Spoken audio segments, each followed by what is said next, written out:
Yang kedua, menuliskan bentuk aljabar. Nah, cara menyatakan perkalian. Nah, ini yang dalam kotak itu penting harus kalian pahami ya. Yang pertama, dalam bentuk aljabar, hapus tanda perkalian. Ya, jadi dalam bentuk aljabar, khususnya perkalian itu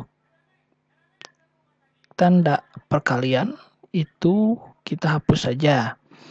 Bisa diganti dengan titik atau dalam kurung. Yang kedua, ketika mengaitkan bilangan dan huruf, tulislah bilangan di depan huruf. Contohnya biar lebih jelas ya. Oke, kita lihat contoh nih. Contoh 1. Nomor 1, 3 dikali A. Nah, dalam bentuk biasa itu kan nulisnya kayak gini nih. Nah, tapi dalam bentuk aljabar kita tulis aja 3A. Atau ini sama aja dengan 3 titik A. Ya, jadi perkalian ya tanda kali ini kita ganti dengan titik. Nah, kalaupun gak pakai titik itu artinya ini dikali ya, 3 dikali A. Gitu. Yang kedua, nah di sini biar salah satu alasannya nih, X dikali dengan negatif 4 sama dengan negatif 4X. Nah, kenapa perkalian tandanya harus dihapus? Nah, takutnya nanti ada kebingungan atau apa ya, kalau misalkan kalian nulisnya itu kan ini X terus dikali bentuknya kan sama nih. Kalau misalkan di komputer itu kita masih bisa tahu bentuknya yang berbeda. Tapi kalau misalkan kalian tulis tangan kan kemungkinan mirip gitu ya. Nah, takutnya ketukar, jadi yang tanda perkalian ini kita hapus aja. Nah, di sini kan X itu huruf, negatif 4 itu bilangan. Nah, yang nomor 2, kalau dikalikan huruf dan bilangan, yang paling depan itu bilangan dulu. Gitu ya. Nih yang ini, nomor 3. B dikali A sama dengan AB. Nah, di sini ada catatan nih. Jika dua huruf dikalikan, misalnya B dikali A, biasanya hasil kalinya dinyatakan terurut secara alfabetis, yaitu AB. Kalau misalnya nih ada nomor 4, X dikali 6 dikali Y, sama dengan 6XY ya. Di sini ditulis sesuai dengan alfabet.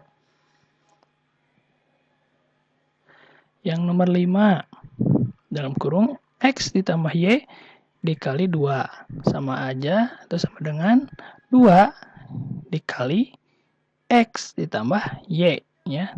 Dan X-nya ini hilang. Ini kan artinya dikali ini. Yang nomor 6, 10 dikurangi A dikali 2. Sama dengan 10 dikurangi 2A. Ya. Nih, 2A itu kan 2 dikali A ya. Ya, gitu ya. Gampang banget ini. Nah, kita coba contoh soal. Nyatakan besaran berikut menggunakan bentuk aljabar. Nomor 1. 1 nih. 12 dikali X. Itu sama aja kayak tadi ya. 12 dikali dengan X. Ya, berarti 12 X. Tuh. Yang nomor 2. Itu sama seperti tadi ya, gampang tinggal ganti. Kita hilangkan X-nya, kemudian baca lagi syarat yang keduanya. Kemudian yang ketiga, ya sama seperti tadi. Yang 4 pun sama. Kelima pun sama. Ini nomor 4, misalkan kalian bingung ya. Nomor 4 nih. Y dikali 2/3. Y kali 2/3. Nah, itu sama aja dengan, Kalau bilangan dengan huruf dikalikan yang ditulis duluan itu bilangan 2/3 Y. Itu ya. Nih, sama-sama nih. Oke. Nah, di sini ada 1 dikali A ditulis A. Tidak ditulis 1A. Angka 1 di depan A dihapus. Nah, negatif 1 dikali A ditulis negatif A, bukan negatif 1A. Akan tetapi untuk 0 tetap ditulis 0. Nah, ini harus kalian ingat ya nih, yang dalam kotak. Kalau A doang itu artinya A-nya ada 1 ya. Artinya 1 dikali A itu 1. Negatif 1 dikali A, negatif A. Oke. Kita lanjut. Nah, sekarang kalau misalkan menyatakan perpangkatan bentuk aljabar. Perpangkatan itu perkalian berulang ya. Ya, perkalian berulang. Kita telah menyajikan 5 kali 5 sebagai 5 pangkat 2. Dan 5 kali 5 kali 5 sebagai 5 pangkat 3. Nah, kalau dibentuk aljabar sama juga nih. Cuma ini diganti dengan huruf nih. A dikalikan dengan A itu A kuadrat. Dan A dikali A sebagai A pangkat 3. Nah, aturan berikut ini berlaku dalam menyatakan perkalian huruf yang sama menggunakan bentuk aljabar. Nah, ini penting juga kalian harus ingat. Cara menyatakan perpangkatan bentuk aljabar itu hasil kali huruf yang sama. Ingat ya, yang sama. Ya, yang sama ditulis dengan menggunakan eksponen. Nih eksponen itu pangkatnya ya.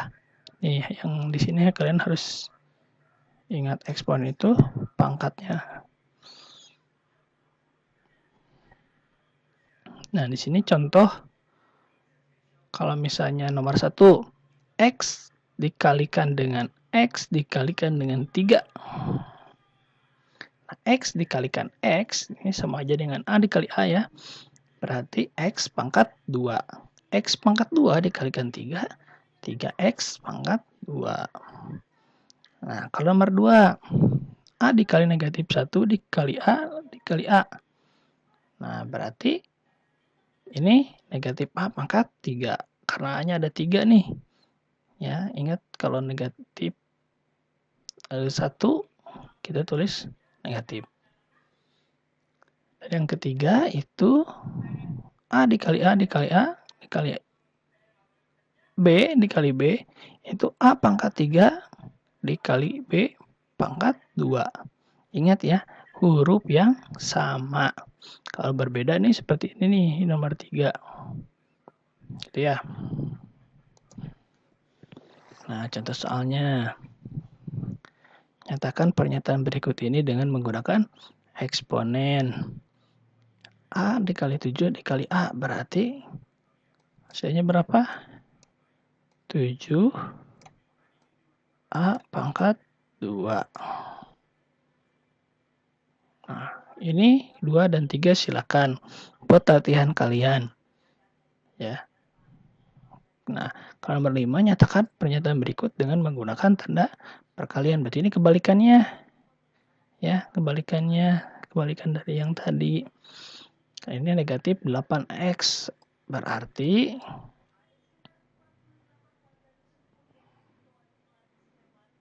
negatif 8 dikalikan dengan X. Nah, gitu.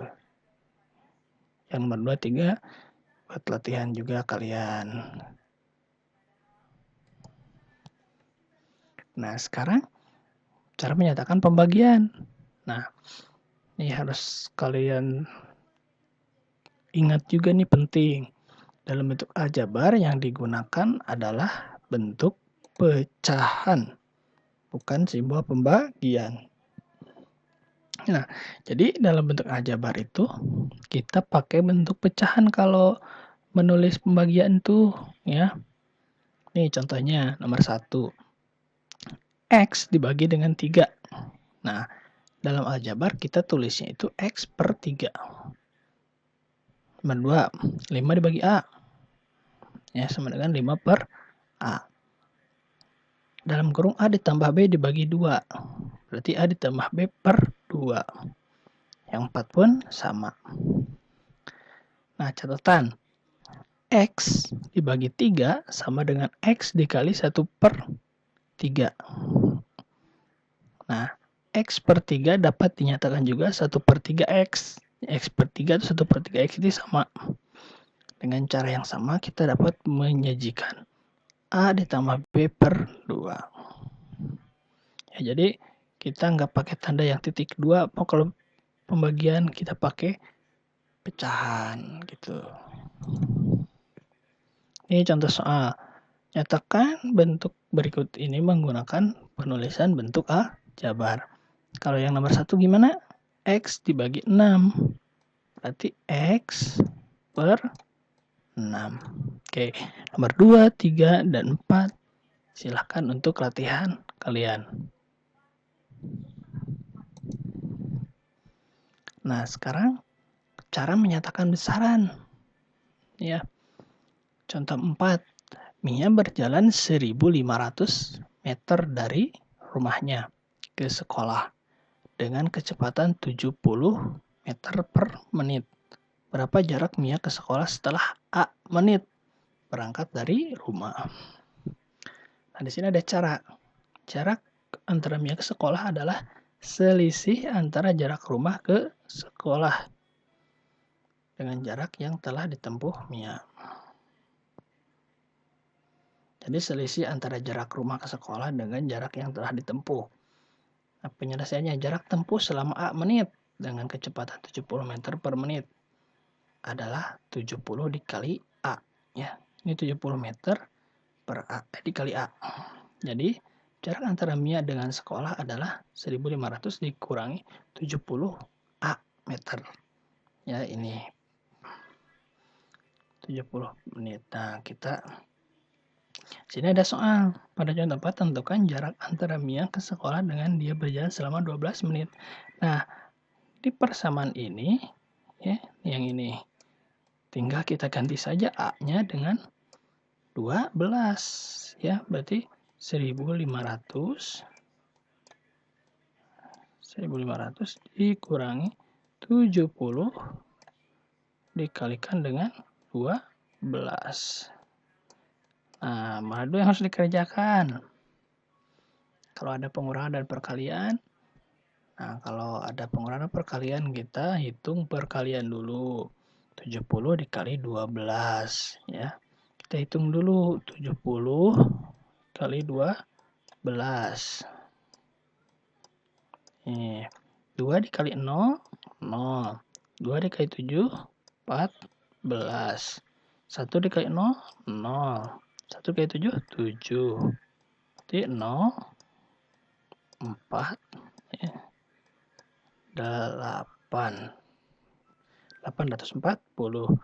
Berarti 1.500 dikurangi 840. Berapa? 1.500 dikurangi 840. Kurangi ya. 0 dikurangi 0, 0. Nah, 0, 10, ambil 1 dari 5. Dikurangi 4 itu 6. Ini tinggal 4. 14 dikurangi 8 berapa? 6. Berarti 660 meter. Jadi setelah berjalan 12 menit, Mia itu sudah menempuh jarak 660 meter. Itu ya. Nah, sekarang kita bahas persen nih, ada nih. Berapakah 5% dari 200 orang? Kemudian berapakah 40% dari 5.000 orang? Sama ya. Nah, kalau seperti ini, ya, 5%. Kita tulis dulu 5%. 5% artinya itu 5 per 100. Ya, 5% itu 5 per 100. dari 200 orang. Berarti kita tinggal kalikan dengan 200 orang. Berarti 5% dari 200 orang itu berapa? Ya. Nah, kalau misalkan kayak gini, kita ingat bilangan bulat dikalikan dengan pecahan, ya tinggal kalikan aja. Atas ya, atas bawah dengan bawah. Ini sama aja dengan 200 per 1 kan ya. 200 kali 5 berapa?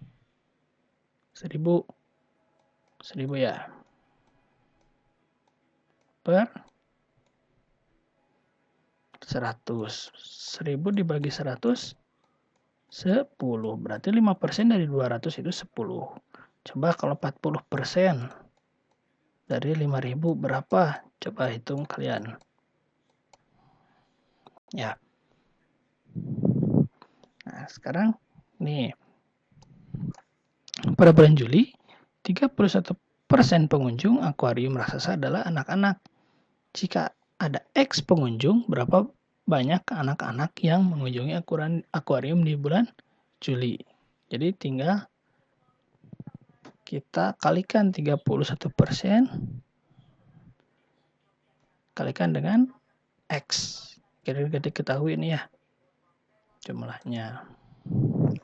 Ini tadi yang eksponen ini ada tambahannya nih. Perpangkatan ya. Kalian harus cermati, kalian baca nih. Ya.